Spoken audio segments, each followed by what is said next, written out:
Qu'est-ce qu'on fait avec nos voix? Eh bien, je vais vous faire un petit panel, un petit schéma de ce que les voix peuvent être utilisées, comment elles sont utilisées, et dans différents univers.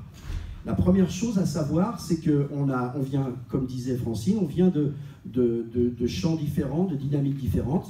Il y en a, c'est un peu, je prends souvent cette comparaison de dire, pour ceux qui connaissent, il y a l'école un peu Alain Delon et il y a l'école, Pierre-Alain Delon, c'est bien, il y a Alain Delon et l'école Belmondo. On sait que Delon, il était tout le temps en train de se mettre dans la peau des personnages, et comme les Américains, certains le font, ils se mettent dans la peau des personnages, ils se racontent des histoires, il faut qu'ils nourrissent une intériorité pour raconter ensuite, avec leur corps et leur voix, quelque chose. Et puis il y a l'école Belmondo qui dit lui-même, moi je fais que jouer, je m'amuse.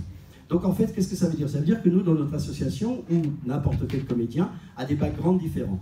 En l'occurrence, Sarah, je pense que tu viens comme moi de la musique aussi.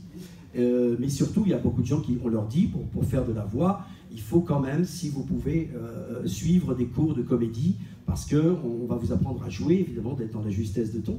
Et puis, il y a nous, par exemple, moi personnellement, c'est un peu étrange, j'ai fait que 40 heures de cours de comédie en première et en terminale. Mais par contre, il y a une caractéristique que j'expliquerai tout à l'heure en deuxième partie, c'est la musique et la musicalité. Parce qu'en fait, ce qu'on utilise dans notre travail, ce que Sarah va vous montrer tout à l'heure, ce qu'on utilise, c'est vraiment toute une dose de rythmique et de choix des mélodies pour nous-mêmes. Et vous le faites aussi dans votre vie.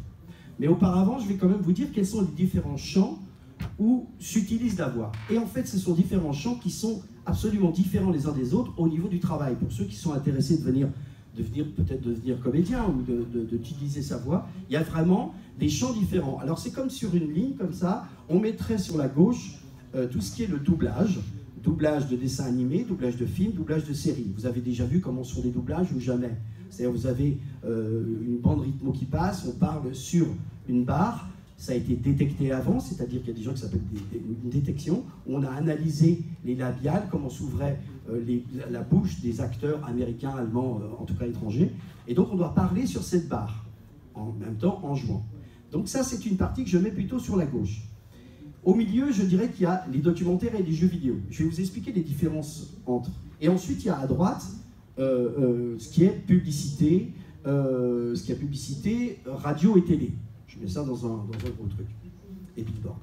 Alors, c'est quoi la différence entre les deux? Les gens ils vont dire, oui, tu utilises la voix. Oui, mais il y a quand même une notion dans notre métier, c'est qu'il y a aussi du management de personnes. Vous allez vous retrouver quand même avec des directeurs de plateau ou des clients. Alors, dans la partie à gauche, c'est-à-dire dans la partie de doublage, qu'est-ce qui se passe? Quand vous faites un doublage, alors par exemple pour ceux qui je sais pas, moi, vous vous souvenez, qu'est-ce que j'ai fait? Qui c'est qui regarde Harry Potter? Il y en a qui connaissent Harry Potter? Bon, le Choixpeau par exemple. Encore un Weasley! Qui parle comme ça, voilà.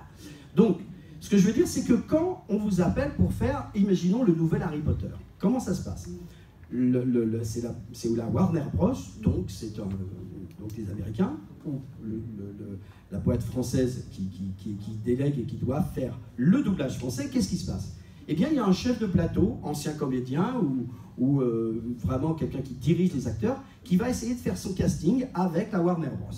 Et qui va dire, il me faut une voix de tel type, une voix comme ça, qui correspond au Choixpeau, qui correspond à Harry Potter, qui correspond à Voldemort. Ok?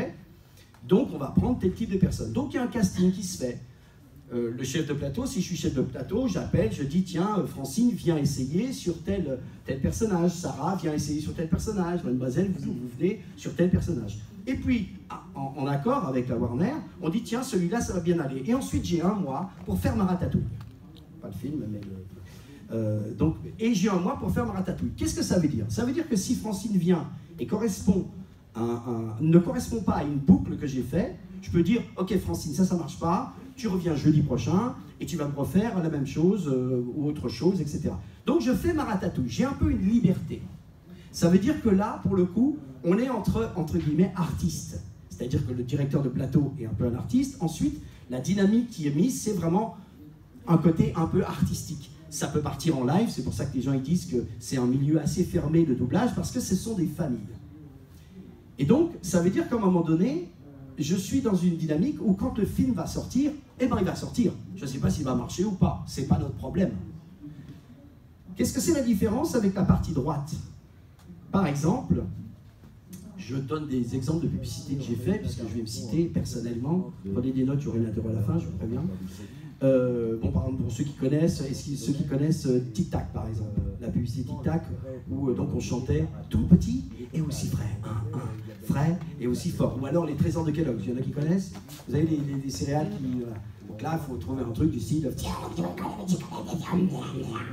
Voilà. Alors qu'est-ce qui se passe sur Tic Tac? C'est intéressant Tic Tac, parce que, contrairement à ce que je viens de dire, Tic Tac, c'est le groupe Ferrero. Donc c'est un énorme groupe. Donc quand on vous appelle, donc comment ça se passe? Eh bien, chez Ferrero, ils veulent vendre une publicité Tic Tac. Donc ils contactent une agence, donc ils contactent des réalisateurs, un film se fait, il y a de l'argent qui est mis là-dedans, il y a 1 million d'euros par exemple qui est fait pour faire la publicité. Et un jour, eh ben, on appelle une boîte de post-production qui va faire le casting. Et c'est pareil que tout à l'heure, la boîte de post-production dit il nous faut une voix d'homme ou de femme. Ok, il faut une voix d'homme, il faut une voix d'homme. Donc la boîte de prod fait un casting. J'essaie de vous connecter à la différence avec l'autre. Donc le casting se fait.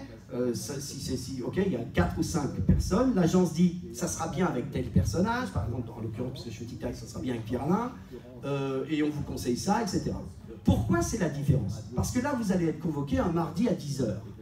Et quand vous arrivez le mardi à 10 h, vous entrez dans la salle, il y a un ingénieur du son, son assistant, il y a le réalisateur du film, il y a toute l'agence et il y a le monsieur ou madame Ferrero. C'est-à-dire qu'il y a des gens de Ferrero, Toronto qui sont arrivés, en l'occurrence ça m'est arrivé, Toronto, de Milan et de Paris.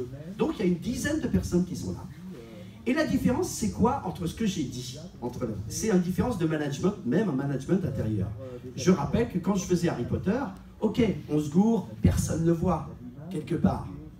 Et puis on est là pour que l'artistique se mette en place. Mais quand vous faites Ferrero, Monsieur Ferrero, Madame Ferrero qui vous a choisi, il y a intérêt qu'à midi, quand vous avez fini la publicité, pour eux dans leur tête, c'est quoi? Ça va aller à l'antenne, ça va aller au BVP, Bureau de vérification de la publicité, et dans 3 jours, il y a 3 millions d'euros d'achat d'espace qui est mis là-dessus, et eux, ce qu'ils veulent, c'est que ça marche. Donc, la pression, elle n'est pas du tout la même. C'est pas du tout la même dynamique. On l'a tous vécu, mais c'est pas la même dynamique.